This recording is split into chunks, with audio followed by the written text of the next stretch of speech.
right, NCAA tournament. It's time. Together we made it. Got the play-in games tonight. Little Howard Wagner, Virginia, Colorado State. I don't have to bet on hockey again. Went 1-on-1 last night. I will say, I watched Split for the first time in a while. Last night, Reed had never seen it before. I forgot that there's 3 of the movies. There's Unbreakable, then there's Split, and then there's Glass. I forgot how good they were. And that's the same guy who's in Split. I can't remember his name. Is going to be James McAvoy. James McAvoy is going to be the star of the next Dune movie. Really? Yep. I still haven't seen those. The next Dune movie, as in the third one? Mm-hmm. How many? The last one they're making. So it's a trilogy. Mm-hmm. I like that. Yeah. I like that. Reed was actually in the Split. I couldn't believe that. Wow. Stuff typically scares her. March Madness playing games begin tonight. RG3 says Caleb Williams should pass on the Bears. It's not the first time RG3 had a bad pass.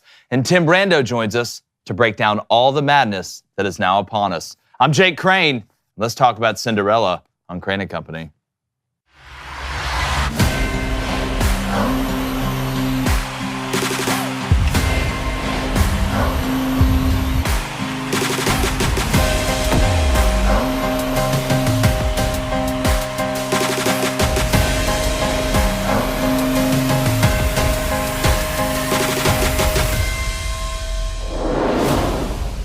Now, we know one of the coolest parts about March Madness is finding out which one of the Cinderellas is actually going to put on the glass slipper. We've seen Loyola Chicago make runs. We saw FAU and even San Diego State make the Final Four last year. So is there a double-digit seed that could get past not only the first round, but enter the Sweet 16 and possibly beyond? Well, after looking through, and I know there's some really sexy picks out there, Samford and Buckyball. It's a really great situation, even though Kansas does look like they're getting healthier. We're going to find out more about McCullers here soon.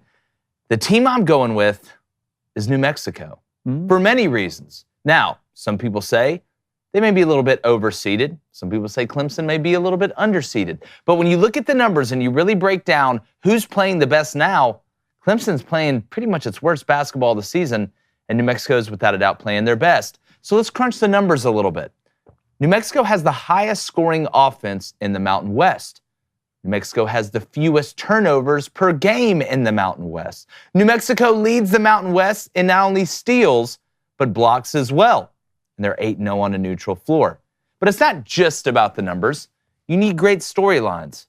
Well, New Mexico's got them in spades. They have Eddie House and Jamal Mashburn's son. Oh, and Rick Pitino's son, Richard, is their coach. And I think he's the guy that knocked Rick Pitino's team at St. John's out of the tournament. You put all that together, and New Mexico will beat Clemson. Then they're going to beat Baylor. And I'll tell you this much. They probably got a pretty good shot to beat Arizona or Nevada, who could be another double-digit underdog when they make it to the Sweet 16. We're going to find out. That's the best part of it. It's like American Idol. The coolest part is always the first couple days. You can see the train wrecks and the underdog stories. Give me New Mexico in the West region. That's my double-digit seed. David, who you got? I like that pick. Well done. The entire Mountain West plays such good basketball. But how about another Mountain West team in the same region in Nevada? Yeah. Finished like second in the Mountain West. And I love that you're picking. So New Mexico would have to beat Clemson, like you said, and then possibly match up with the 3-seed Baylor, assuming that they get by Colgate. But this whole bottom half of the West quadrant is really cool right here because Nevada's going to have the first round matchup with Dayton, Nevada being the 10-seed, Dayton being the 7. And then we've talked so much about Arizona. Do we really believe in Arizona?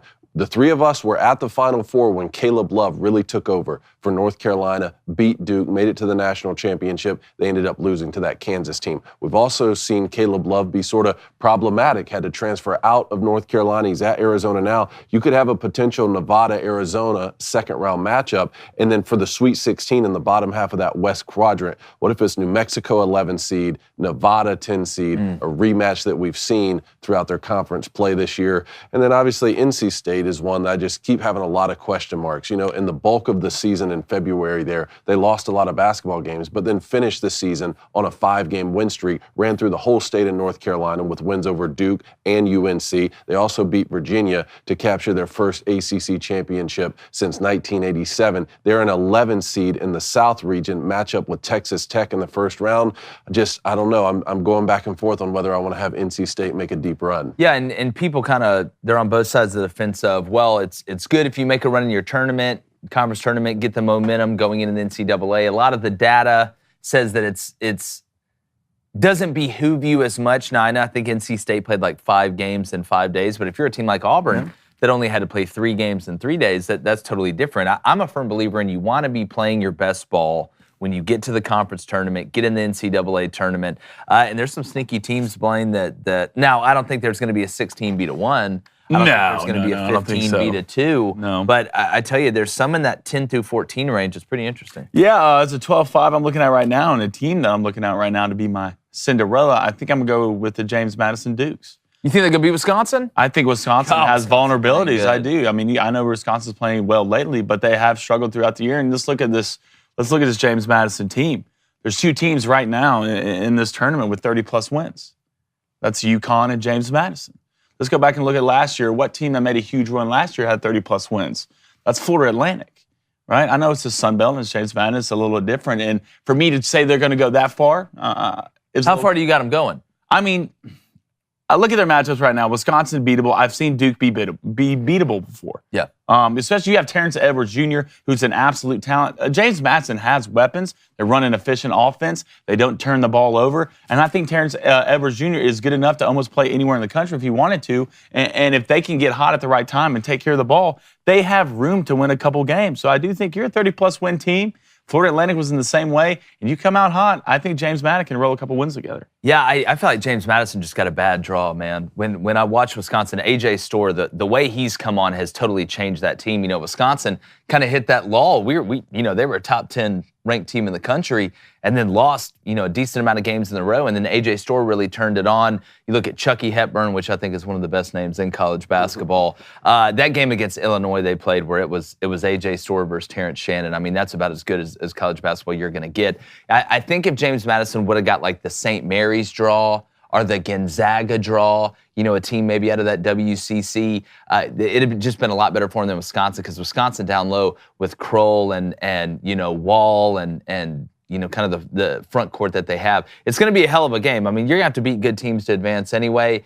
You look at the Sun Belt, man, they were no joke. You look at App State, what they did, I know they didn't make the tournament, but JMU, I mean, they're a team, like Blaine said, that, they know how to win. And at this point in time, it's about guard play and knowing how to win.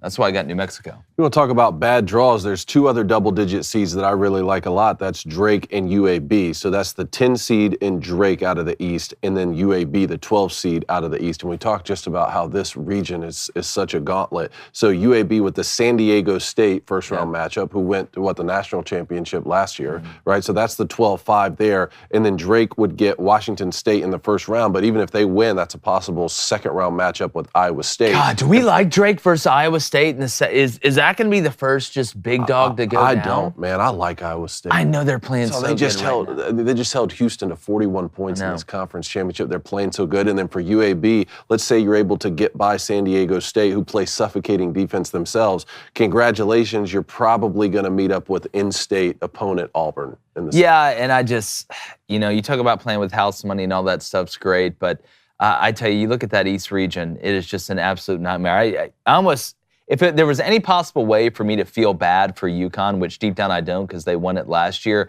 I just feel like they got screwed. I feel like that the selection committee was so bad this year. It's about as bad as I've seen it. I know it's not an easy job. I'm not saying it's an easy job, but I just feel like they really underperformed as far as spreading out the tournament in a way that rewarded people for how they played. I don't know how there's just no way the committee can ever say the conference tournament matters anymore when you put all 4 teams. You put UConn, who won the Big East. You put Auburn, who won the SEC. You put Illinois, who won the Big Ten, and obviously Iowa State, who won the Big 12, along with 2 teams that played in the Final Four last year, in FAU and San Diego State. And that's not even talking about Drake.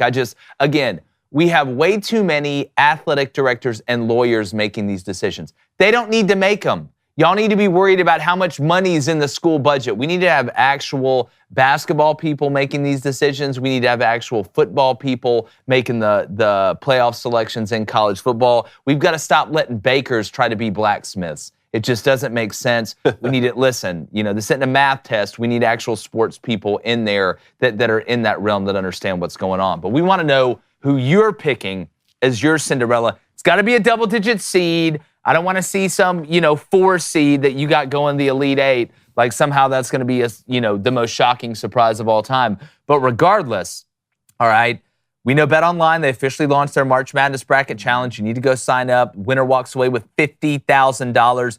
And the best part about it is even if your bracket doesn't win, but it's among the top 1,000 winners, you're still going to take home some cash. For a mere $20, you can secure your spot in the challenge. Don't miss out and create your bracket now up until March 31st or 21st. If you're not able to do it today, obviously, we still have time. The playing games start tonight. What we're going to know Thursday, what those 1 seeds, what those matchups are going to be. But when you go to BetOnline, head to betonline.ag and use promo code BOOSTER. It's BOOSTER. And you also get a 50% instant deposit bonus of up to $1,000. So you put in $1,000, they'll give you $500 on them. That's betonline.ag with promo code BOOSTER. We're also going to be live streaming the first round on Thursday of March Madness. So come hang out with us. It's going to be a great time. We're going to put the link for merch as well. Going to be doing it from a great cigar bar. Going to let y'all know all the details about that when you see us live. That's going to be at noon Eastern, so 11 Central. Gives us a little bit of time to talk about your bracket, to talk about our brackets, to unveil them once we know who those playing games actually are. BetOnline.ag. Yes. Go place your bets, create a bracket, and tell them Crane & Company sent you. All right, what do we got, Booster Club? All right, hit that like, hit that subscribe button, get those feet chopping. If you donate, it's on topic. It will get read. If not, it'll Get get your read. ass going, chat. At the Get going. end of the show, we're going to start off with Connor Montgomery. Connor, good morning. Carolina as a 1 seed is a travesty. You just lost to a 10 seed in the ACC championship game. The seeding is horrible. I don't know. Well, I feel like I love the aggression. Well, I feel like if Tennessee would have handled business, that this would be a moot point in the SEC tournament. A lot of people made a case for Iowa State. Iowa State did have like the 340th best strength of schedule, so I think that hurt them in the back end. But I think it does show you. It's funny, Tennessee, they lose to Kentucky at home, last regular season game of the year after clinching the regular season championship in the SEC. Then they obviously get bounced from the conference tournament from Mississippi State. Should that have dropped them down to a 2 seed? I think there's an argument there, but it just, again, I wonder if they would have waited until NC State beat North Carolina to make that decision, if Iowa State could have snuck in there. There's some wiggle room there for me, though. I'll give them a little bit of grace. They may have gotten the benefit of the doubt because of branding. Yeah. Which I understand the frustrations with that. Also, North Carolina is really good. They are really good. Turning bait. Well, I think they're better defensively than they have been this year. And even if they were the 2 seed, let's just say they were the 2 seed in the same region, they'd play Long Beach State instead of Howard or Wagner. Yeah. Just, and people say, oh, well, it changes, what your second round matchup's going to be. Well, once you get into the 1s and 2s, I mean, it's funny. I would take a lot of 2 seeds over the path UConn has right now. So like we talked about, Nevada would be a second round matchup potentially for the 2 seed there. Yeah, you don't want to play them. The potential second round matchup, if North Carolina gets past the first round, is either Mississippi State or Tom Izzo and Michigan State. Yeah. Well, at what point is you almost have to kind of accept, and I watched Dan Hurley talk about this, I watched Bruce Pearl talk about this, like, even if you're a really high seed, and this is not saying, it's that the first round, we've seen 16 beat 1s, we've seen 15 beat 2s, 14 beat 3s, and so on and so forth. But you've got to beat good teams. Yeah. Like, you're going to run into a good team. Like, you're not just going to be able to wish your way through the tournament. Like, you have to beat good teams. Yeah, and I kind of go back to when Auburn made that run. The closest game Auburn really played in was their first game. New Mexico State. Against New Mexico State. I believe New Mexico State had a phenomenal look at the end of the game for a 3, and he airballed it. And then Auburn went and beat Kansas, Duke, and Beat North Carolina. So, like, it's always going to be hard, no matter what seed you play. It's never going to be an easy round. So let me ask this. No 16s beating 1s for you guys this year? I got no 16s. Okay, let's go to the next one. 15 2s. You got any 15 2s this year? I don't have any 15. No Long Beach State love? No. Keeping the run going? They're living on borrowed time anyway. Okay, so how about 14 3s? That's like Kentucky. Akron Creighton to me. Because look, Akron is super athletic. Like, I was just kind of watching yesterday, just making sure. And listen, I like Creighton. Kalkbrenner's a monster. Baylor Shireman's a really good player. Trey Alexander is absolutely applying the moisturizer whenever he shoots mid-range. His driving game's gotten a lot better. We talk about, and I think a lot of it has to do with health. Sure. As well. I mean, you look at Marquette in Western Kentucky. Well, see what 15-2. Yeah, I know Kolick. I think Kolick's going to play. I was looking just to give you an injury report, and we're going to talk with Tim Brando about this. I think Kolick's going to go. Seems like Hunter Dickinson has been practicing full speed the last 2 days for Kansas. McCullers, don't know about him yet. You know, you look at that Western Kentucky team, I just don't know if they're exposed enough. Because look, Marquette, they've got Cam Jones, they've got Iguodaro.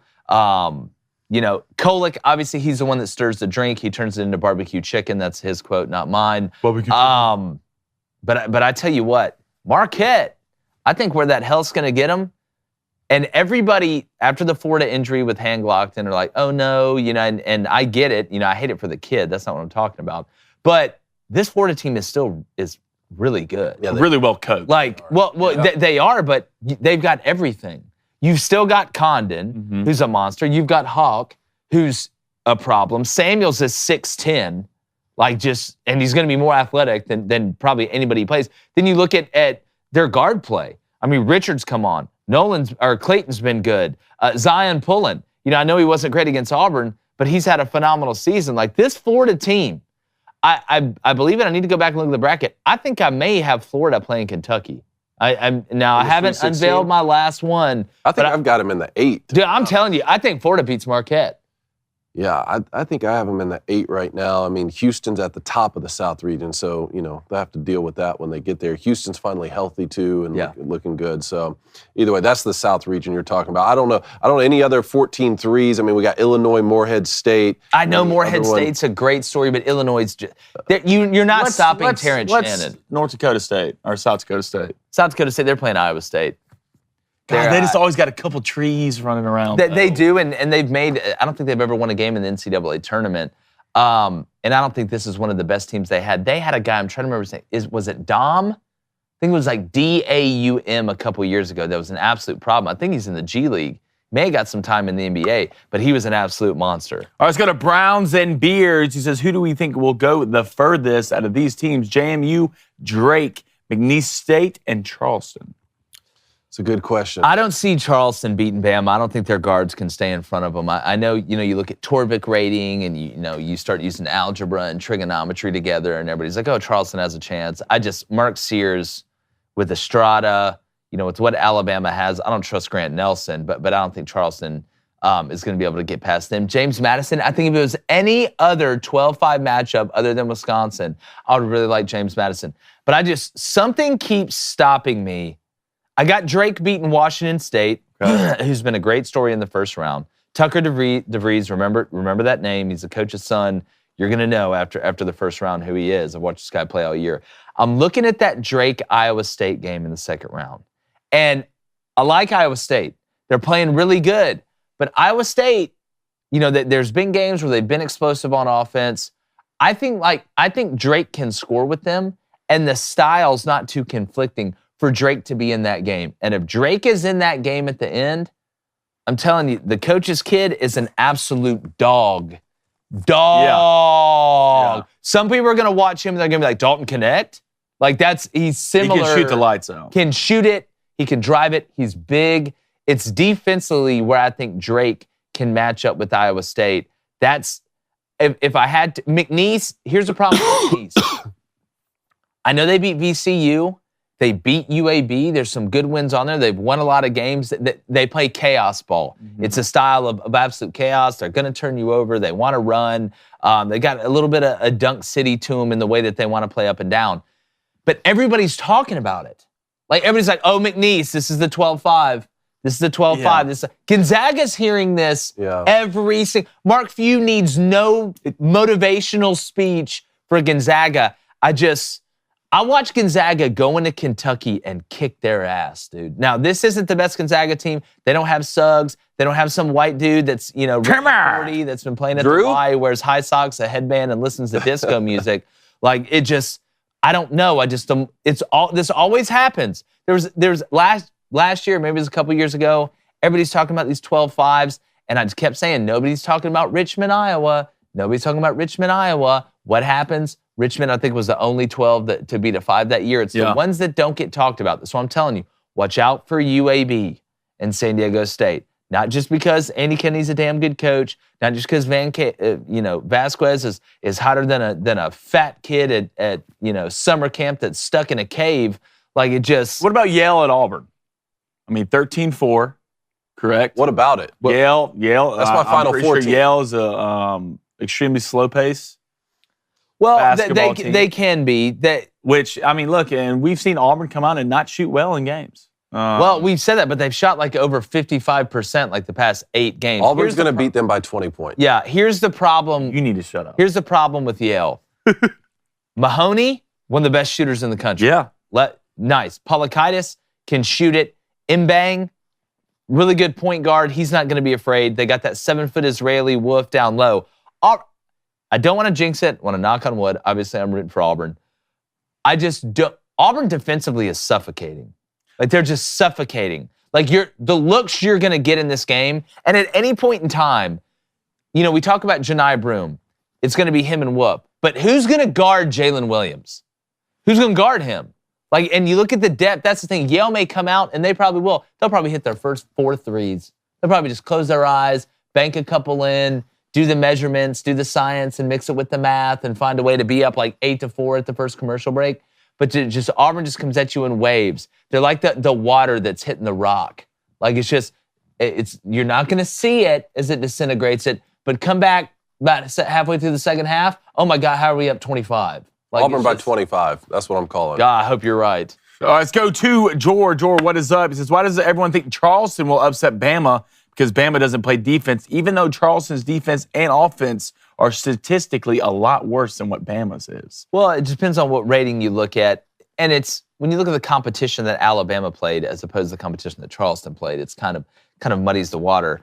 I think Charleston can come out and shoot really well, right? They can come out and shoot really well.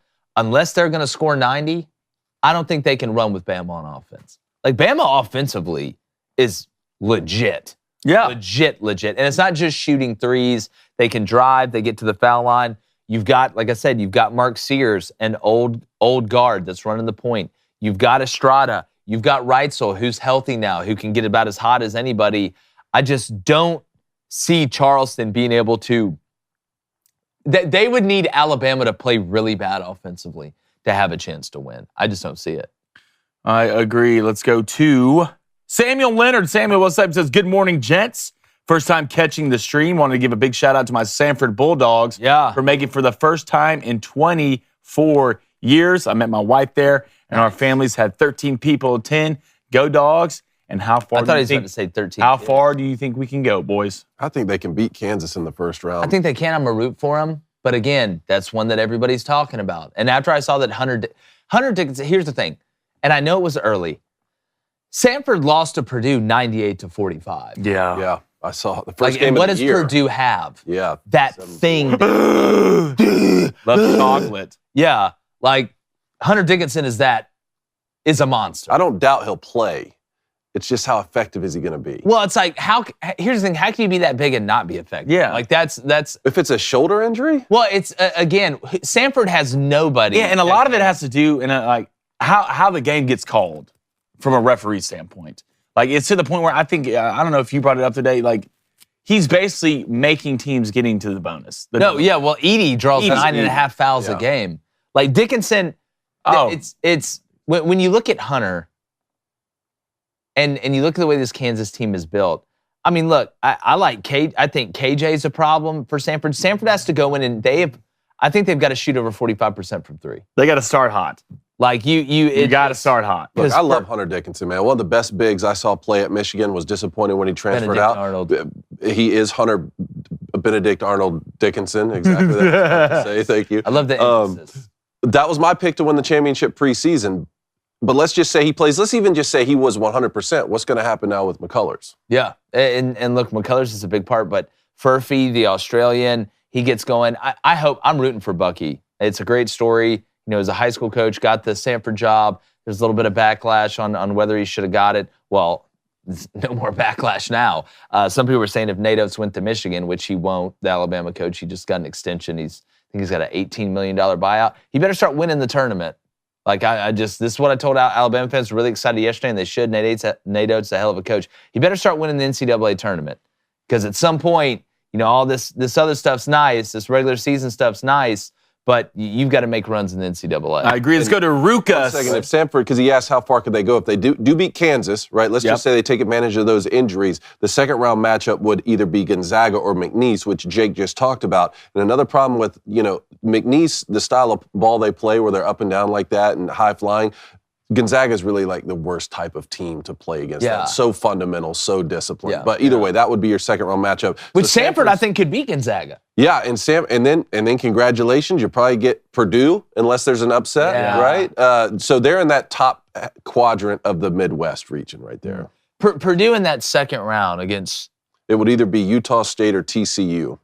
God, that was one of the hardest games for me to pick. Utah State and TCU. Who'd you go with? Looking at it. I still haven't made my decision yet. I just keep seeing Jameer Nelson's kid. I just believe in that. One of the reasons for New Mexico, Eddie House's kid, Jamal Mashburn's kid. Y'all got a guy named Toppin that plays down low. Yeah, believe in Rick that. Pitino's son at coach. It's like, God, that smell. Ooh, that smell. There he is. Smells dangerous. All right, let's go to let's go to Ruka 617. He said, would MSU have a shot at taking down North Carolina in a possible round 2 matchup? Never doubt him. Tyson Sparty. Walker.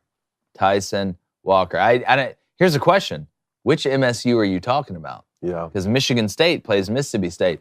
And boys, I'm going to tell you right now, this Mississippi State team with Hubbard, this little witch they got, that freshman who was committed to Ole Miss and Kermit Davis.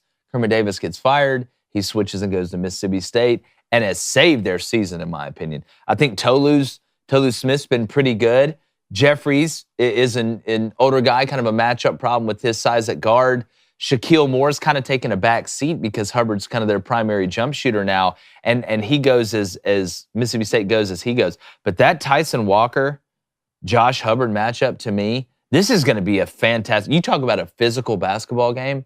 The way Michigan State plays with Hall and Hogard and those guys, with the way that Mississippi State plays, we had suplex Russian basketball on yesterday. It may look a little bit similar to that. But all right, one more, then we're going to get to reactions. Let's go to Timothy from GB with a $2 donation. I love Says, Timothy. draw 25 or be unbiased towards the SEC. Jake, draw 50.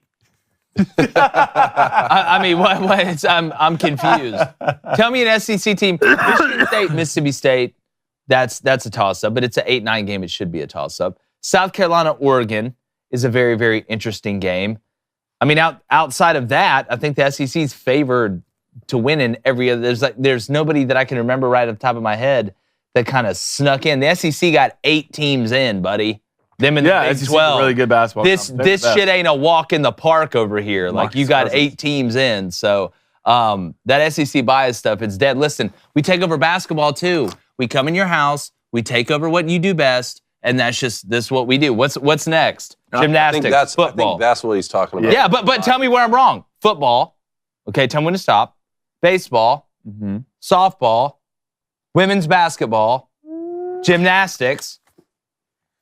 I don't know how the SEC. Didn't Oklahoma just absolutely run everybody in softball? Where's Oklahoma? What conference are they going into? Yeah, so there we go. There we go. But per capita, I mean, the SEC's softball-wise, I mean, go look at the rankings. It's like the top 15. Look, women lie, men lie, numbers don't lie. You can cry about it. You can smile about it. The choice is yours. I was going to Got to win a championship. True. Hadn't done that. That is true. That is true. And talking about basketball? Yeah. Yeah. Well, Florida did twice. Kentucky was. I'm talking about. I thought we were talking about this decade. Oh, okay. Yeah. Smart. When did Kentucky win it? 2015? Kentucky won Anthony Davis. Was it what 12, year? wasn't it? 2014? 13 or 14. Anyways, let's go to Tommy Guns. God, what a name. No Cinderella for me, fellas. However, which matchup is most likely in the finals, in your opinion? UConn versus Houston or Kentucky versus Purdue? I mean, you got to say UConn versus Houston because they're 2-1s. I keep looking at UConn versus Tennessee. That's what I keep coming back to. And everybody laughs. You know, Rick Barnes. And look, he buzzed it this year. I'll join the party with Dalton Connect because then there's no other option. Like, how are you? Could you not join the party when he blew it with Kevin Durant? Nah, I don't think the team around Kevin Was Durant good enough? was the one that like Tennessee has. But all right, let's get to reactions here quickly, and then we got Timmy B coming on. Kentucky championship was 2012. 2012. And in 2014 is when they had the team that was undefeated and lost what was the game one season they were undefeated and lost I remember the that. championship. I will say that Kentucky team that Auburn beat in 2019, if you go back and like look who's on that team, NBA it's an NBA everywhere. team. Oh, no, they were undefeated and lost in the Final Four. That's what it was. Yeah. Because the last team to go undefeated all the way through was Indiana with Bob Knight, I believe. I don't remember what year that was. Can't believe I can actually 77, maybe? All right, let's get into these reactions here, Dave. All right, every year we get a dunk. We say, hey, Oh, this is God. possibly the dunk of the year. Last night, Anthony Edwards. Let's play it. This is... Help me. Oh, God. Check. Look how he's holding his head. Check. Look how high. Please. Oh. I wonder what And he broke that's his like. finger. I wonder Is it broken? Oh. I wonder what that feels like just to know. God. Like at what point, how many steps into that run? I saw you do that in Lady Ballers. Just Yeah, well, that was a little bit extended. of a- you know how they say there's like wind-dated 40s movie and magic? non-wind-dated 40s? That was a wind-dated 40. Anthony Edwards, he dunked, I forgot who it was on a couple years ago, but he did this to somebody else, and it was just, you could look at the face of the other. That's how you know how players good on the court. it is. But if you're the guy that gets dunked on, like, if it's me, after the, fool me once, shame on you. Fool me twice, shame on me. After I watched Anthony Edwards do that, like a couple years ago, you have two options when you're caught under the goal like that. One, I'm physically grabbing you out of the air, Yeah. and like you're gonna have to throw me out of the game. I know it's dangerous, probably don't go that route. Or, hey, it's the NBA. It's not playoff time. Go and get that lane, dog.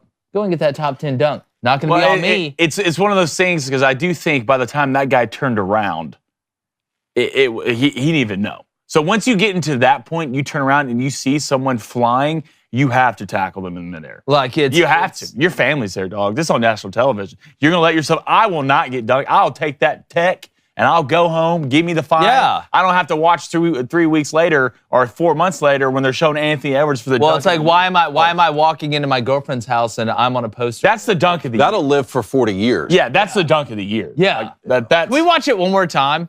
Can we just watch it? Can we pull it up and watch it one more time? like he's just- reaching to the heavens, dog. It's like Hey, at what's this up? point- Oh, God, help me. God. Oh. How do you do See, that? I feel like you should just stop the game. Ugh. Everyone go Ow, home. sorry, I dunked it so hard I broke my finger. No. They're like, hey, how did you get hurt? Oh, here, let me show you. Oh. You want to know the coolest way to get hurt? That way. Yeah. That's the coolest way. All right, next one up here. Robert Griffin, I shouldn't even ask any questions, but Robert Griffin gave some advice to Caleb Williams yesterday saying that he should pass on joining the Chicago Bears with the number 1 overall pick because all the goals that he has to be great and to win championships can't happen in Chicago, and he needs to select a better franchise to go to. And what better than Washington? Because Caleb Williams is from Washington, and that's the perfect spot for Caleb Williams to be. The most dysfunctional franchise of the last 20 years. Robert Griffin thinks that Caleb Williams should pass up on the Bears and go to Washington. RG3 slowly turning into Antonio Brown. Well, we'll get to him too. Like, this is the stuff. I seem to remember a guy that went to Chicago, said, hey, you're not going to be able to win here, and he ended up turning it into a monster. Who was that? That was Michael. Was his name Michael Jordan? That was Michael Williford Jordan. And you want to talk about in the dumps. The Bulls were in the dumps. I understand having like takes and thoughts that are maybe a little bit out there. And if you would have just stopped at, you know what, maybe he shouldn't go to Chicago. Okay, I've seen Eli Manning tell San Diego to eat it, right? Like, that's not that crazy. But then you say, hey, you want to go to a place where you can win? Why don't you go to the Washington Commanders? I mean, if we're picking teams, we can just go to. It's at that point where, to me, RG3 turned into the guy that Anthony Edwards just. Like Bryce Young would love to go to the Bears.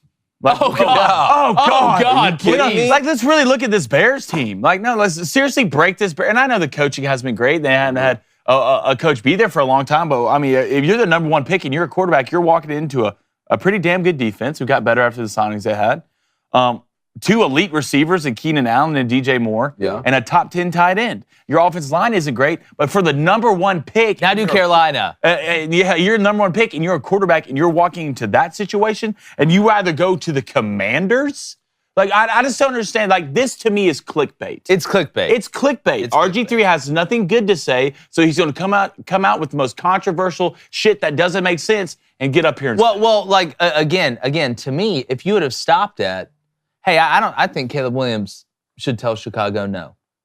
I don't agree with that, right? That's not the way I would do it. But I wouldn't think that would be clickbaity. But then when you talk about going to Washington, it's at that point where I'm like, okay, like what's the reason? What's the reasons why you shouldn't go to Chicago? I'm not saying. I disagree. No, I agree with you. But coaching staff, it's a lame duck coaching staff, and they'll probably be fired after next year. Instead of going to Washington, who will have a brand new coach this year. They were saying the Eagles are going to fire Nick Sirianni last year, a year after he went to the Super Bowl. Like, this is the NFL, and nobody's safe out here, dog. The Bears will have one of the best rosters possible to have the number 1 overall. Yeah, it smells. Like, you don't see those types of rosters pick number 1 that often. Yeah, because it should be the Panthers. Yeah. Because they have the Panthers pick. That's I know, exactly. All right, next, talking about AB, what is going on with Antonio Brown? Do we have the tweets? What's the cracker of the day tweet with Joe Biden? Vontez Burfict messed this cat up. And now he wants to be Donald Trump's running mate. Like, at what point, though? Because I see him on Twitter, and he's always talking about just wild stuff. But it's, in all seriousness, like, I think they're going to study Antonio Brown's brain one day, and it's just going to be like he was wearing it upside down for like the 15 years. Oh, you think his brain flipped? Do you remember when Vontez Burfict hit him? I do. Coming across, and I know there's a lot of hits that go on in the NFL career. What I hate is Antonio Brown was so good. Had maybe the best 7-year stretch of any. Oh my God, him and Roethlisberger. Bro, Le'Veon Bell was on those teams. It's just sad to see because he was such a great player, and then he just absolutely lost his mind. Then he turns into Benny from There's no way, like, if ATL. you look at Antonio Brown as Twitter, that you can't look at this guy and be like, he's not clinically insane. Yeah. I mean, it's not funny to me. But at this point, it's like, accept it. Well, what can you do? Yeah, what are you supposed to Get him some help. Who? They've tried. They put him next to Tom Brady's locker. Now, sometimes he's got to get a guy and shove him in the van and tell him he'll be back by dinner. If he can't work out being next to Tom Brady's locker, who's going to help you? Tom Brady and Dr. Phil can't help you. He had a locker by Dr. Phil, too. Speaking about Le'Veon Bell, didn't you say he's joining OnlyFans? What's going on? I saw that. Why is just hit? What did Le'Veon... Like, come on. Why is Le'Veon Bell joining OnlyFans? Can I ask it? I just don't really know anything about OnlyFans because, like, I was going to find out, and then I just moved on with my life. Yeah, I learned to do dance moves called the Move On With Your Life. So, like, OnlyFans is more than just, like, girls taking their clothes off, Is it? right? Can you, like... Or is that just the stigma of OnlyFans? Or, like, can you do anything on there? Why is Le'Veon Bell doing on there? You got an OnlyFans because he says the only way he can get intimate with his fans. What is he going to say, eat Twizzlers in front of a camera? With these fans. Y'all are both creative people. Y'all have big imagination. I think you can know what Le'Veon Bell's doing on OnlyFans. He's, like, signing autographs? See, I don't... He's not, David. He's showing people things. All right. That's what they do on OnlyFans, buddy. Hey, Tim Brando. Shannon Sharp made his bracket for the men's and women's. Look at that. Number 1 seeds across the board. That's why Shannon Sharp gets the big bucks, That's why boys. he gets the big bucks at ESPN. UConn, North Carolina, Houston, and Purdue. Now, look, the women's, who knows? I do. Rarely are there upsets. South Carolina's going to win. Yeah, I mean, LSU in the women's, I think they're in Iowa's region, I believe, or they would have to get through Iowa to get to the Final Four. But the men's, there's just no way. I don't think that's ever happened with all 4 of the 1 seeds making the Final Four. Was this for like a serious bracket fill out, or is this a troll job? It says Shannon Sharp's Final Four. I mean, UConn, okay, I can understand. North Carolina, it's on the premise, off the hoof. You'd be like, all right, well, they're all 1 seeds. It makes sense. But it's just, And it don't go down like that. No, this will never happen. This looks like a guy who knows nothing about Yeah. basketball. I wonder if Shannon would tell you that, though. He probably I feel like would. Shannon's probably the type where he'd be He like, probably would. "Listen, I think he would." know nothing about college basketball. I think he would too, but that's not. You So won't it talk about sounds like the 2008 tournament is the only year when all 4 number 1 seeds advanced to the Final Four. Those were North Carolina, UCLA, Memphis, and Kansas, with Kansas beating Memphis in overtime during the championship. That was, I think Calipari was at Memphis then.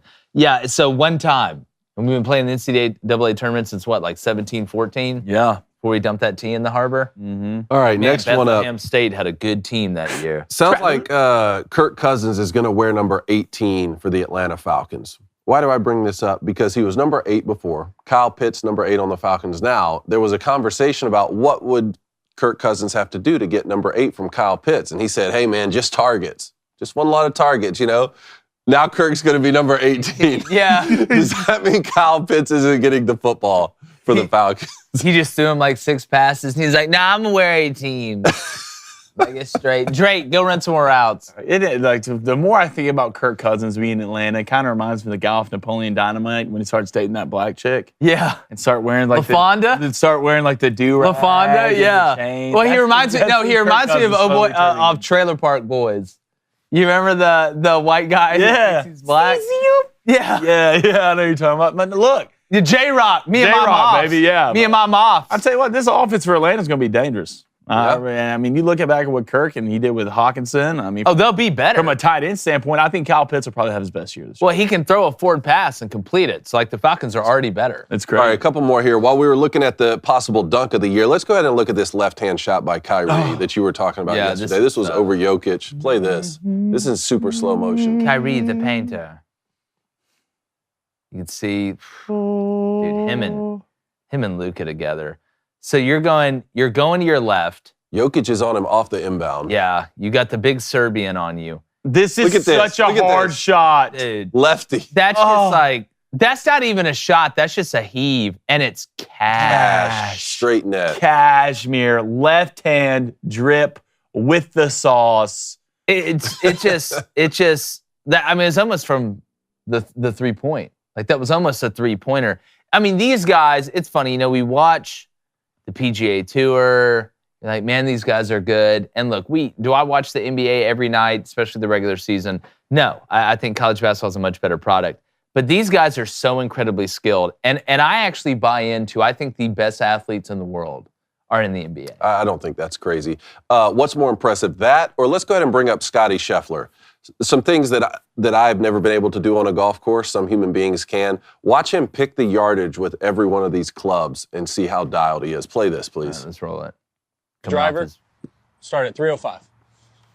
They have a track man behind him here for yardage. God, sounded good. That's Carey. Here we go. Carey, 303. He guessed 305. Off by 2 Let's go. yards. 268. 268. On the I dot. was making sure he wasn't lying. Human computer. 5 iron, 210. Oh, he got that one. 210. Dude, no What? way. Come on, who is this guy? Oh, Not .0. He's mad it wasn't 72. .0. 72 with the 8 iron. 72. That's a point zero. Point zero. That's a point zero. That is insane. 60 degree. Go That's how you're 105. winning back-to-back players. Yeah, like, you want to know how dialed in these guys are? He's getting it to within Oh, a yard. 106. Dang it. 1 yard off. Dang. Look, With it's the 60 I degree. suck. Look, it's the clubs. No, yeah. Well, I'm afraid to get fitted clubs. I'm afraid to get fitted clubs for 2 reasons. 1, I don't play enough. And number 2, now I have no excuses, right? I have no excuses if I have fitted clubs. I watched Bryson, and we brought this earlier in the show. I watched Bryson DeChambeau hit a 9 iron, 211 yards. That's insane. Well, there's a guy that's waiting on the line here that could probably guess his own yardage. Down at the Chateau, one of the best golfers I know, and he's left-handed. Our buddy, award winner, just got another one for what he does in the Big East, and I got to ask him about that. Our buddy, Tim Brando, you can catch him on Fox. You can catch him anywhere. Does an incredible job. Timmy B, what is up, my friend? Well, right now you can catch me at Chateau Brando, and yeah, it's a little cool this morning, but I plan on hitting a few practice balls today. and I plan on be ready. Alert your social media areas because those dreaded Brando videos will be coming soon. I can't wait to see him. It's that time of year. 5-iron 165. Okay. That would be the 5 utility would be 195. 4 utility would be 205. 3 wood would be 220. Driver, if I'm really good, if I'm really lucky, I'm 310. hitting it really good. Driver, if I'm really good, if I'm hitting the big dog really good, carry would have to be about 260, 265. All right, And go that's ahead. with Hit a, it, that's, Timmy that's with B. a that's with a power fade because I don't draw the ball off the tee. I can draw it with irons, but I cannot drive with a draw at all. Period. Yeah, That's well, like, it's I'm gonna have a little mine. fade at the end.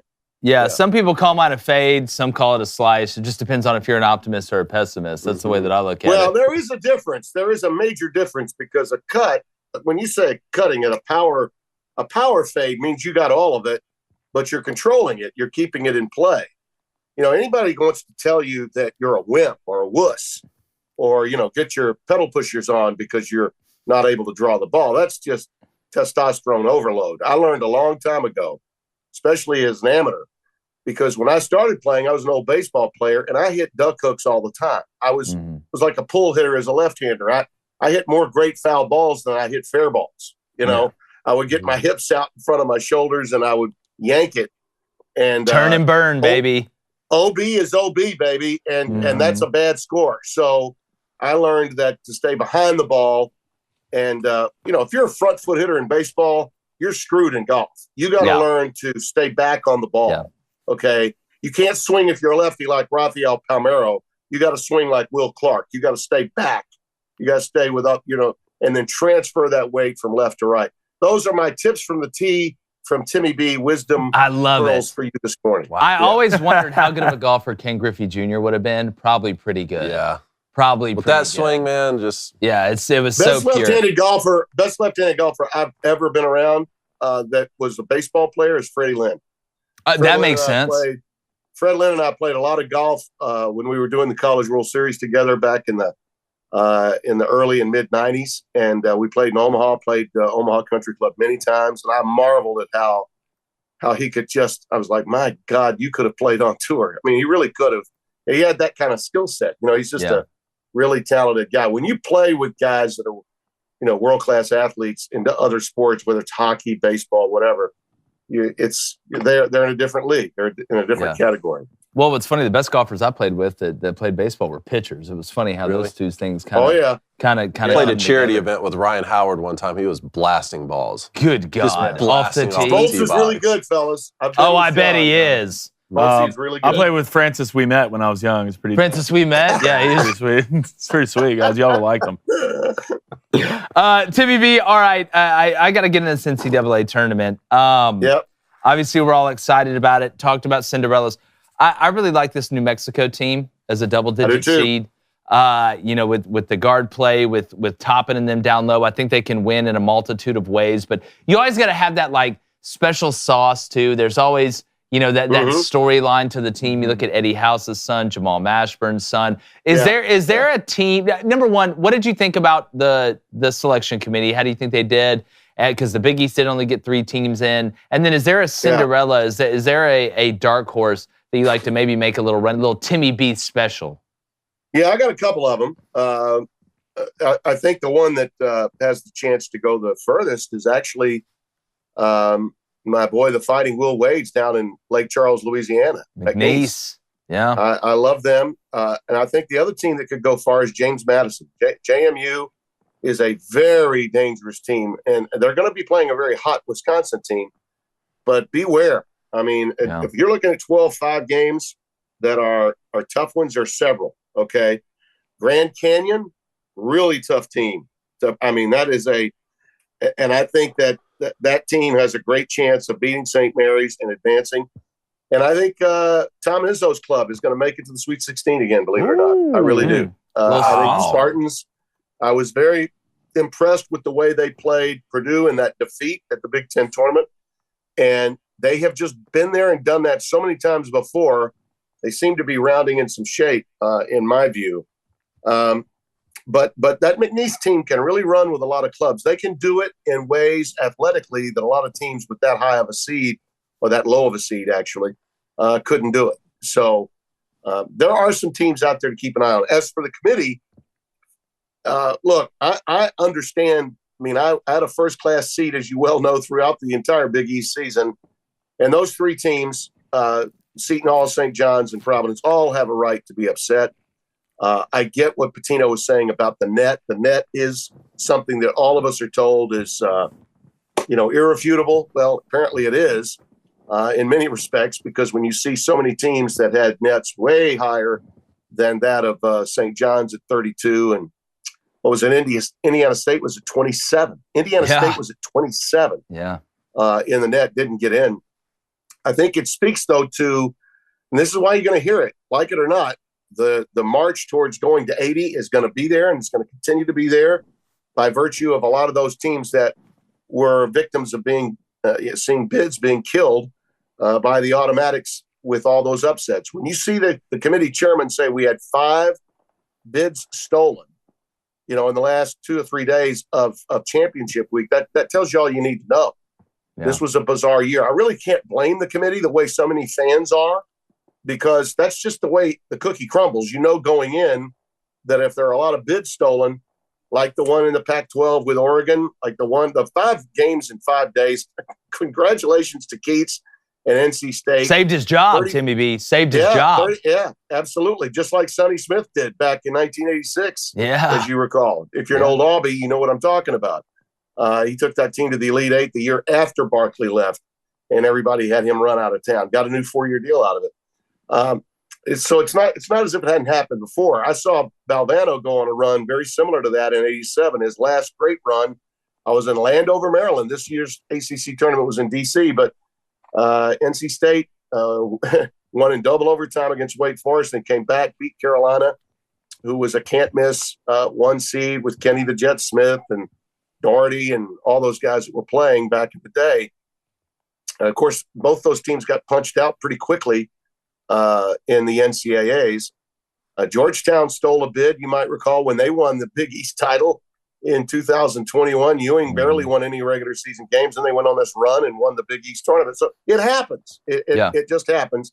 But I do think that you're going to hear a lot of rumbling now because so many coaches and so many big-time coaches were left out, and we may go to 80. I would prefer we didn't, but I think that the march is on to do that, and if it happens, I won't be shocked. Yeah. Well, my biggest gripe, David, and we talked about this with the committee, what wasn't really because I know the bid stealers were crazy at the end. I know it kind of gets wonky, but it was where some of these teams were put. Like I look at what they did. What they did to UConn was criminal. Like it's borderline criminal activity. Well, yeah, but there's I agree. a reason for that. Okay. UConn declared that they wanted to be in Brooklyn, that they wanted to be as close to home as they could possibly be for their fan base. And it is good for the NCAA to have them playing where they're playing. But the committee is not beholden to where they put or what teams they put in there with them. The crazy part is that it is about matchups. It's not about the number next to your name. And those matchups are brutal. The potential matchups with Iowa State, with Illinois, with Auburn, my God, those are hot teams right now. The metrics line up a certain way, and that's why those teams are there. They're not taking into account how hot all those teams are. So it is a tough road, but Jake, they got the site that they wanted, and in the end, I think most coaches can tell you that's what they want. They want to keep their teams close to home, or as close to home as possible. Tim, you watch more Big East basketball than anyone I know, so I'll trust your opinion on the conference. And I understand that St. John's would beat a lot of teams in this NCAA tournament, a lot of them. Yeah. But I don't have any sympathy for Rick Pitino going out here saying that the tournament selection is completely fraudulent. I mean, I watched this St. John's team lose 8 out of the 10 games in the most important section of their schedule throughout February, not win the conference in the regular season, not win the conference tournament. I mean, what are we that's a legitimate snub these days? I can't get behind what he's saying. I'm going to give you a little context on that. And again, not to defend him. All right, Rick can defend himself. His skin is thick enough at this stage. By the way, that reminds me to get into something with you before we leave here today about thick skin. A little something you need to know. Kind of flew under the radar, but I want to tell you about it before I get out of here today. He was talking about the net is fraudulent. Specifically, the net is fraudulent. And I think it really is. You know, they replaced what used to be the ratings percentage index, RPI. Remember hearing that one, fellas? Yep. RPI years ago. Well, that was replaced with the net. We were told that by analytics' sake that the net was absolutely a cure-all, and that RPI, which years earlier, the Missouri Valley Conference, I'll never forget this particular year, Billy Packer went off on it. The Missouri Valley got 4 teams in, and a lot of other big-name schools that were on the bubble didn't get in. And the Missouri Valley sort of cracked the code. And the reason they did it was the commissioner, Doug Elgin was his name, made sure that all of his teams in the league did not schedule anyone that was outside the 100 in the original RPI. So if you didn't play anybody that was rated outside the RPI, like 110, 150, you talk about 330 some odd Division I teams in basketball, that you wouldn't get hurt, and your RPI would be so strong that there would be no way that you'd be left out. And you know what? The Valley got all these teams in. Packer went off on it, thought it was awful. He took a lot of heat for making the statements. But in truth, they knew that they had a problem, so they reset this thing, recalibrated, and they came back with the net. And everybody said it was foolproof. Well, I don't think it is. And I think that's specifically what Rick Dave was talking about. Okay. But he gets credit for saying the whole system is fraudulent. Yeah. Rick painted, he has a tendency to paint with a broad brush from time to time. But if we credited him with that, it would be sort of the same thing as crediting Trump with really meaning a bloodbath. I think sometimes we have to remember context. And I'm going to go back to that thick skin thing in just a second. Good. Thank you for that clarification. Yeah, Wayne, what you got? You bet. All right, Timmy, we're going to start off with the Booster Club. We're going to start off with Ethan, hashtag Ask Tim. That's you, sir. He says, did USF get snubbed, or did we just sell our opportunity on making the dance by losing to UAB in the AAC tourney? Yeah, they got snubbed a little bit. Let me tell you, the American Conference has been a lot better than it's been rated in football and in basketball for a long time. Those are really good teams. UAB's a really good team. Andy Kennedy's done a tremendous job. The level of play in that league, I mean, think about it. Early in the season, did everybody pretty much have Penny Hardaway's team penciled in? They were top 10, weren't they? That way they can't miss. Yeah. And when they faded, it was like everybody else took a hit. And if you look at where Florida Atlantic is, I mean, they still have one of the best bigs. You talk about a dangerous 8-9 game. That's an 8-9 game they're in. And, FAU to me, is a club that I would still be concerned with. They got a poor seed. I thought the Mountain West got a ton of teams in, but they all got screwed on their seeds. Yeah. And the American got screwed even more so, I thought, with some of the teams. I thought USF should have been. I think they probably do have a right to be upset. Yeah, they're playing the NIT, I think, tonight. I think they may play. Yeah, and by the way, that's another thing. If you're noticing, and a lot of people, I noticed Tom Crean went off on Pitino and several other teams for turning down the NIT. But listen, the NIT is no longer what it was. Yeah. Let's be clear. All right. It is not what it was. The NIT used to be governed by, a lot of old Naismith Hall of Fame people in the New York area, and they pretty much tried to tilt that thing for crowds at the Garden by tilting it towards the East Coast. Now, that wasn't right, but when ESPN took it over, sort of bought it, after the NCAA finished its field, they took control of it. That was another thing that started happening. The gerrymandering from a television standpoint was pretty clear. And Pitino, you know what he's thinking about? As soon as they got snubbed, you know what he was thinking about? All right, time to go to work. Time to go to some dinners with NIL people. All right, we got to stockpile the cash to get those players, because how else are we going to replace all these guys? Okay, The coaches are concerned about the NIL and the portal the moment they get bounced out of the NCAA tournament. And the NIT has lost a lot of its luster and a lot of its street cred. And as much as I think of Tom Crean, he's got an old school philosophy about, well, a chance to get your team on the court to play is something you cannot miss. There's so much value to be gained from that. Not anymore, Tom. Not now. If you were coaching, you'd know. If you were coaching today, it's totally different now than it used to be. Yeah, well, I think Tom Crean turned down the CBI tournament in 2014, which was kind of funny to me after hearing him go off. Timmy B, thick skin. You were talking about that earlier. I do want to let everybody know the phone lines are open, 1-855-236-3228. Give us a call after our good friend Timmy B leaves us here and goes and hits the golf course. We want to hear from you. But Timmy B, thick skin, what do you got for us? Context. I'm going to go back to that just a second, okay? Because it definitely applies to not only the politics of our country today, but also just those that are weaving these webs of what did he mean when he said this or that.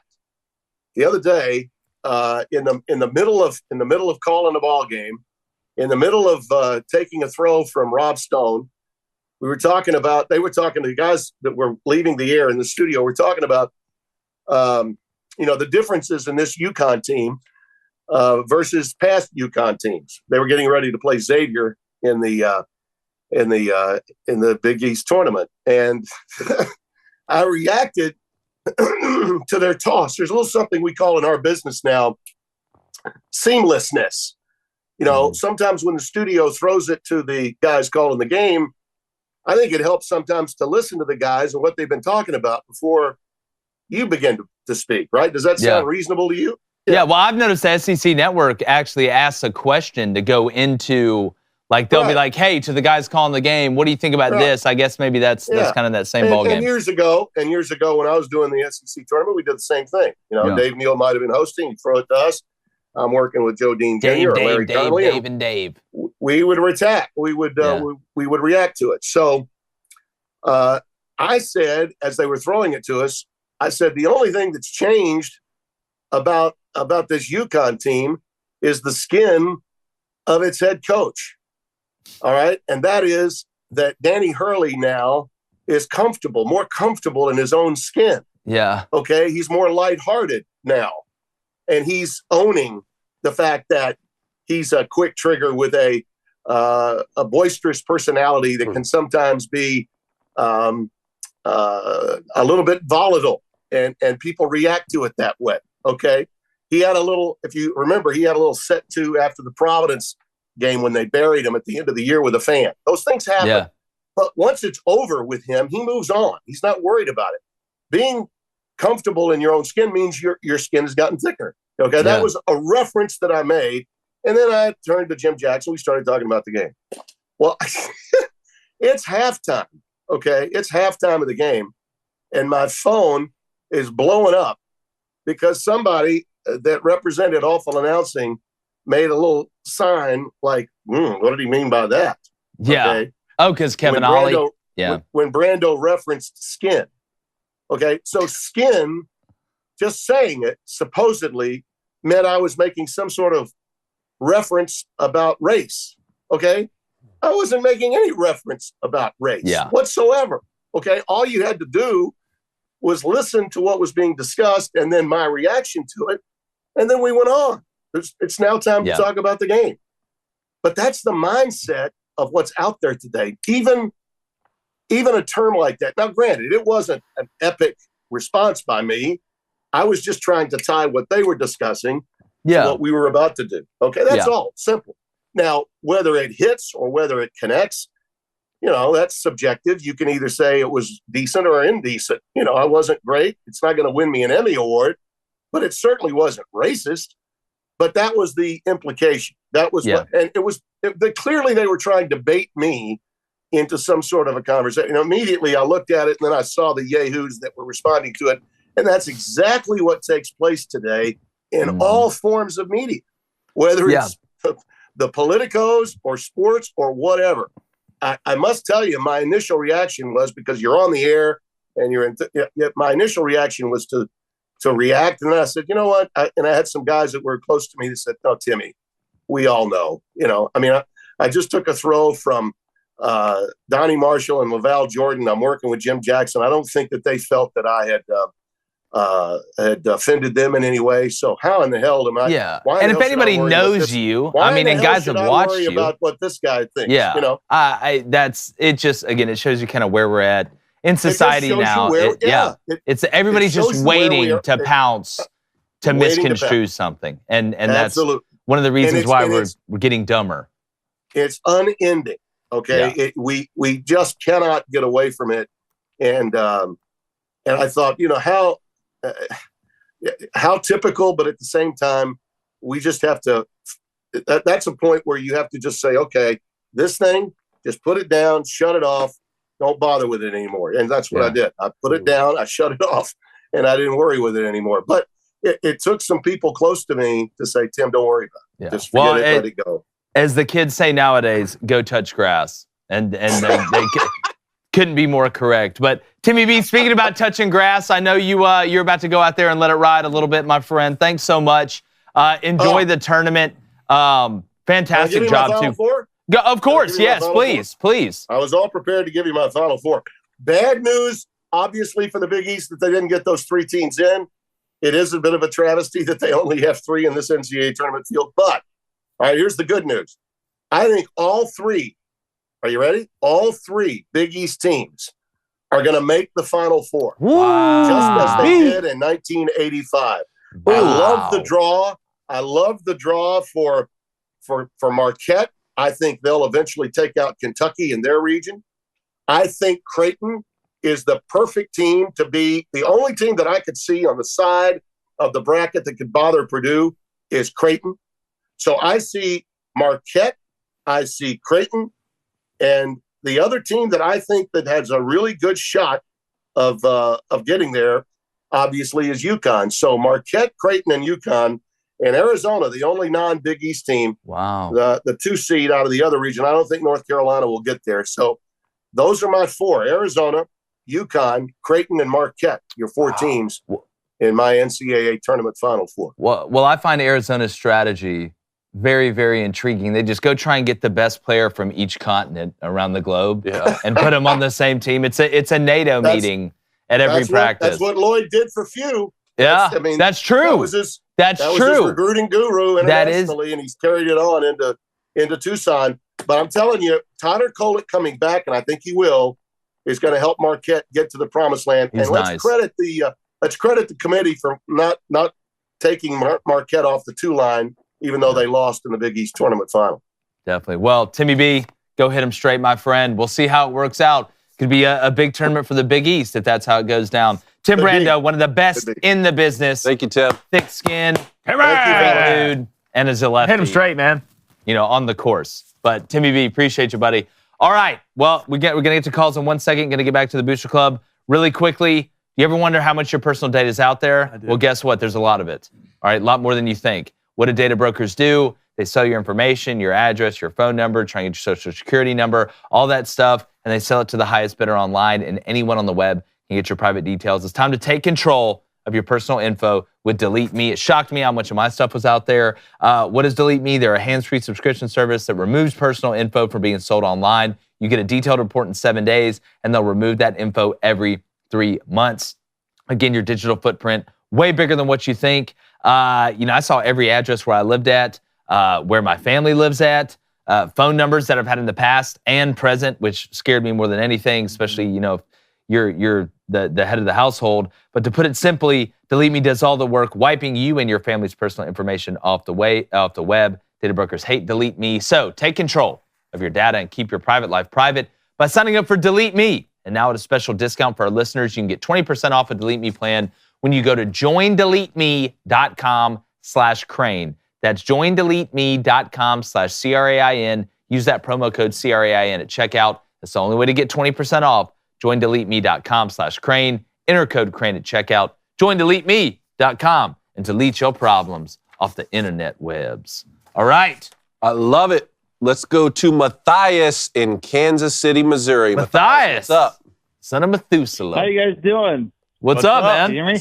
Yeah. Sure. Hey, it's Cindy. I called in about a year ago, and I've been listening for the last 2 years since like episode 50. So Appreciate it's you, been a minute. Matthias. Good. Man. Good. Somebody's winning the Come water on. cooler. Hey, yeah, I mean, I'm a trucker, so I only work second and third shift. So I'm glad I'm able to call and talk to you guys. For sure. We're glad K-State to. didn't make K-State didn't make the dance this year, which is fine. They didn't have a good year, but last year, you and me, Jake, K-State made the Elite Eight, and I kind of called it a little bit. Yeah, you did. Yeah, I remember that. yeah. I remember that. Y'all got Iowa. Iowa, is it tonight or tomorrow in the NIT? I'm not sure on that. I mean, Yeah, see, it's the NIT. Timmy B's right. No one Yeah. cares about that. Nobody cares about the NIT. Yeah, I know. But yeah, so I put in. My question was: has anyone ever heard of a worse in-conference record at K-State is at Allen Fieldhouse? We've only won twice at Allen Fieldhouse as an in-state rival since '94. And y'all played really? Yeah. Well, y'all play twice a year. Once at y'all's place, once at their place. That's tough. 94? So I you're can't- looking at 16. You're looking at 16. You're looking at 14. So 30 years, twice in 30 years. Two or three times in 30 years. Yeah, What's we well? just can't win there. We just can't Yeah. win there. I mean, it's tough to win there. I'll give them that. But you would think if anybody could go, we see this with like Auburn, Alabama. We see this with Right. obviously Michigan, Ohio State. You would think if anybody would go in there and be able to steal a few, it would be the in-state rival. Let me ask you this: do you think Tang's in trouble? No, if he has a couple more bad years, I think he'd be on the hot seat. But you have one bad year, you had a good year. I agree with that. You guys know the territory; he goes up and down. But after that, if he has like 2 or 3 more years like this, yeah, he'd probably be on the way out. But Well, Big 12's a nightmare in basketball anyway. I mean, having to navigate your and way it ain't through getting that. better with Colorado, Arizona, Utah, all these other teams joining here near year or so. So That Arizona ad, I mean, you add Houston and Arizona. I'm not discounting any of the other teams. I mean, Cincinnati's got good tradition. Obviously, BYU, they're in the tournament this year. They always got a bunch of guys that can shoot. But no, I mean, I think Tank's done a good job. We'll see how it goes down the road. But Matthias, man, thanks for calling in. Great call, Appreciate it, Matthias. Call in again soon. got a few things. Yeah, go ahead. Go ahead. Go ahead. Cereal's mid. Really? Cereal? Thank Mint you. chocolate chip ice cream is mid. Yes. And David, me and Humping Badger are always watching you. Oh, Are you God. humping Badger, Matthias? Matthias, Are you the I tell humping you what, Badger? Matthias, you just shot to the top of my list. Matthias, All cereal? the top of Every my one list. of them? Mediocre. How many people out there really don't? How many people out there think that both cereal and mint chocolate chip ice cream are mid? Two of them. Two. This guy here just and Only the two guy on people the like Matthias them. from Y'all Kansas. two. You know why? Because everyone calls in and tell me how mid it is. Thank you, Matthias, for actually being a smart human being and pushing society forward. Matthias, welcome, sir. I'll let the second one slide, sir. But no, we appreciate you, brother, for real. What else you got for us? My handle will be Wildcat Handyman. Wildcat Handyman. Wildcat Handyman. Nice. Who's staring at David. along Seared with in the my Humping brain Badger. Man, it's probably because he has to deliver so much cereal in the trucks. No, I You don't get think so. tired. I think cereal's just mediocre. Pick one what if- cereal what to if- say something nice about Matthias. What if Matthias was kidnapped for like 10 years and all they fed him was mint chocolate chip flavored cereal? Oh, I'd hate it too. Like I would I'd hate it too. Matthias, I understand. Yeah. I understand. You hear the lengths they I have to agree. go I to. agree. Look, Matthias agrees with us. So, Yeah. so Yeah, Like that. he agrees How the that turntables it's have turned. Wow, how Cereal's the mid, time turns. mint chocolate chip ice cream is mediocre. Matthias, you know that. You're probably a phenomenal looking guy too. Congratulations, Matthias. Not as looking as you guys. I'll go Hey, with it. shoot, Stop, girl. shoot, Matthias. We appreciate you, buddy. Thanks, Matthias. All right, my system's rebooting here. What's the All right, Booster good. Club got? Let's go to Mr. Meme. He wants to know what's the chances of 2 SEC teams making it to the Final Four? I'm thinking about having 2 right now. Well, I mean, you and the Big 12 both got 8 teams in, so mathematically, I have to go back and look at it. I think Tennessee's got a good shot. I really believe that. Again, I know people, they'll laugh, whatever, with Rick Barnes' pass. Kentucky, is if they can just play okay defensively. Auburn's going to be tough to get past UConn. You get past UConn, obviously that's a lot easier said than done.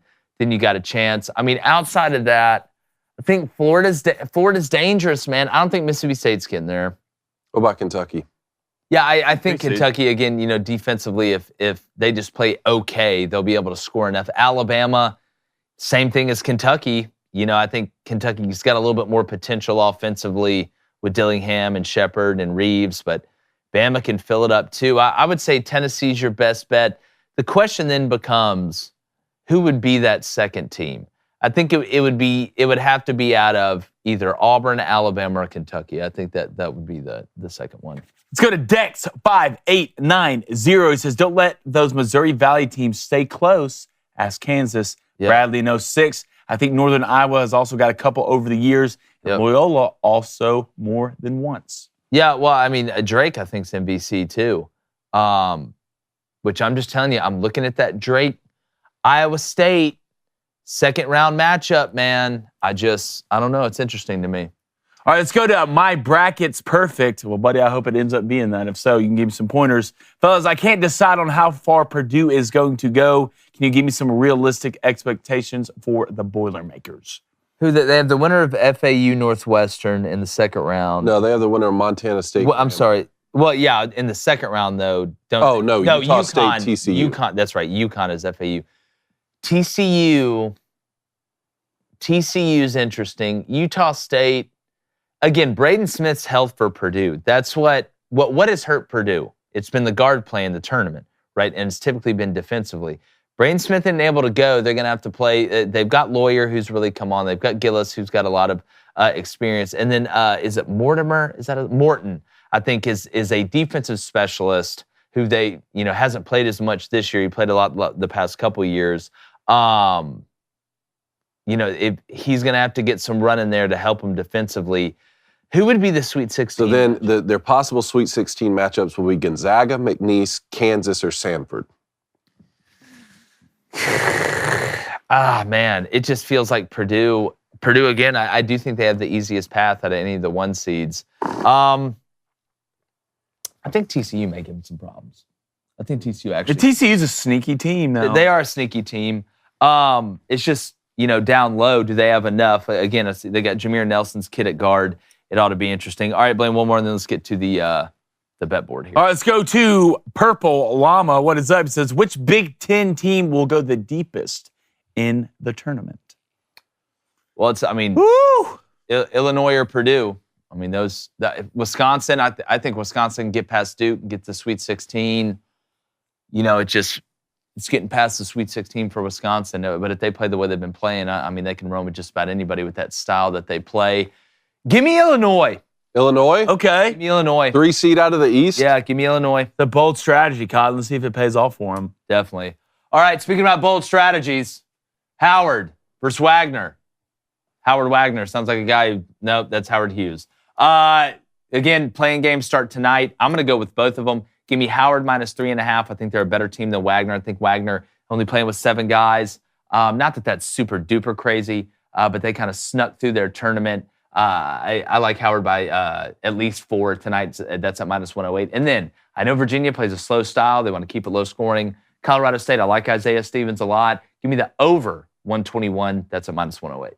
All right, give me the under in that game. Virginia, Colorado State, under 121, minus 112. I think Virginia's just going to come out and do what they do, man. Slow it down, play great defense. And I'm going to go NIT, Buckeyes, minus 10.5. That's minus 110 on the odds. Okay, 2-0 yesterday. A little hockey overs. You'd love to see it. Scotty's on fire.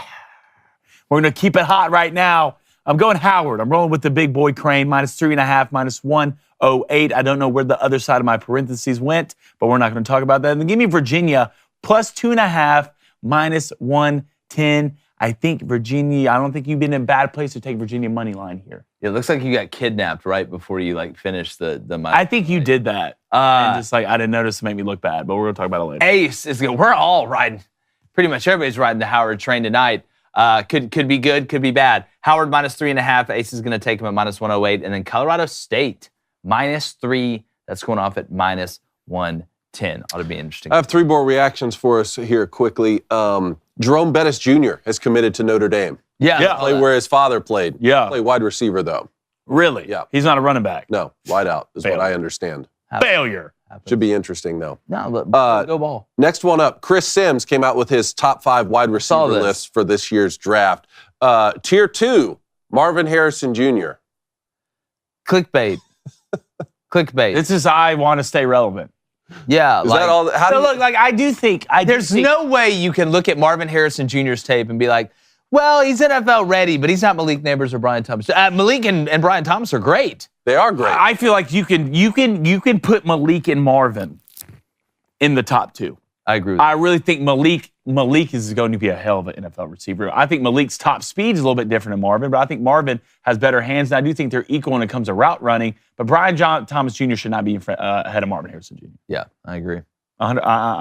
I agree. But I think potential-wise, like if we're just going off potential, Brian Thomas Jr. has elite potential. I'm just trying to figure out, how you can have Marvin Harrison Jr. at not even just at number 3, but like no bust, NFL ready, but tier 1 explosive wide receiver 1, like Marvin Harrison Jr. is. 6'4". I don't get it. Yeah. Last one here. There was a story going around about Blaze Taylor. I know you guys are a little more Texas A&M, familiar. yeah. What are the details on this thing? I don't. I'm going to let more come out. There's something about like allegedly poisoning his pregnant girlfriend or something like that. I believe it's Trooper Taylor's son who went to Auburn High School.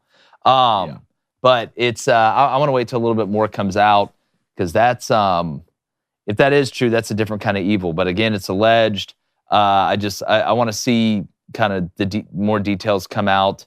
I believe he's a staffer at Texas A&M, something like that. It's just very weird story. Absolutely. Yeah, it's another guy. So it's crazy. I mean, nothing's been proven yet, and it's alleged what Jake says. But I kind of had this in a couple of weeks. A couple of my guys that I grew up with. One guy I grew up with, I do know Blaze is just got arrested for, beating his young infant kid to death. I think Seth Kendrick. Yeah. And that's alleged, and that's still going to court right now. But man, it's just frustrating. A tough couple of weeks. We'll see where this goes. But you feel bad for the family of the pregnant girlfriend, and Trooper Taylor, and it's just tough. So we'll see where it goes in court. But man, it's just frustrating. Yeah. It's just really frustrating. Get to donos, then get up outro. All right, let's get to some donos. Let's start it off with Mr. Justin Alfiero with the $5 donation. Justin, thank you. Good morning, y'all. Watch out for Grand Canyon making a run. Also, which 15th seed or 14th seed would be most likely to make a upset? If I got to pick a 15 or 14, it would be Akron, 14 over Creighton. And I know that would upset Timmy B. Final 4 picks. I probably won't pick it, but Akron's just athletic enough. They pulled an upset a couple years ago. Obviously, this is a different team. Creighton's really, really nice, but nobody ever expects, the 15 over the. Does St. Peter's have some more magic in them? 15-2 against Tennessee? God, it's a 20-point spread. They think Tennessee's going to beat their ass. Tennessee's going to kill them. So here's the thing, though. I feel like you get one run at this thing. If you're St. Peter, you're not sneaking up on anybody anymore. Because Coach Barnes will be like, hey. Yeah. St. Peter's, y'all think they suck? Well, watch this. White guy with a mustache. All right, let's go do a $5 donation from Charles. Appreciate it, Charles. I was going to donate again this morning, but Dave didn't answer my question from yesterday, so I didn't. Then you donated. Then you donated again today. Is that Charles Dossett? That is. Charles. Well, he asked me. No, what game should he go? What was it? The Rams 49ers? Game? Outside of the 49ers game, should he go to? Do they play the Cowboys? That's the question. Yes. Let's go to Chase Mills, $5 donation. Last donation of the day. Work hours changed. You got me messed up today. Should be back for the live show tomorrow. Also going to Colin and talk some OU football outlook with Jake if he'll have me. Chase, I'll always have you, my friend. And I mean that in a very normal friendship way. Let's make sure we cut that into Rams, a way. Packers at SoFi? Could be interesting. Rams, Dolphins? Yeah, see, that'd SoFi? That'd be the one. That'd be the one I'd go look at. That'd be the one I'd check out. All right, let's get to the poll. All right. Quickly, who chokes first? North Carolina, Arizona, Tennessee, Purdue. North Carolina, Arizona, Tennessee, or Purdue. I know Arizona. I know they said Arizona 39%. North Carolina, Arizona, Tennessee, or Purdue. Probably Purdue, 40%. North Carolina, 13%. Tennessee, 22%. Arizona, 24%. Purdue, 42%. Wow. Nobody believes it. And you know what? I don't blame him. I wouldn't either. I don't blame him. All right, got a great show for you tomorrow. Cole Kubik's going to join us. And remember, we are live streaming the first round of the NCAA tournament on Thursday. Very excited about that. Go sign up for that bracket challenge at betonline.ag, $50,000 winner. But also, if you finish on the top, you can walk away with some cash as well. Use that promo code BOOSTER. Shout out to Delete Me too. Go to joindeleteme.com/Crane. Use that code Crane at checkout. We'll check you out tomorrow. And you got to catch a car today? Yeah, if I don't hit that light. Struggling. Like the chances of the playing games not being today, which means the NCAA tournament's here, we're going. Come on, son. Oh, wow. Gone. Kind of short to it. Yeah, that's fine.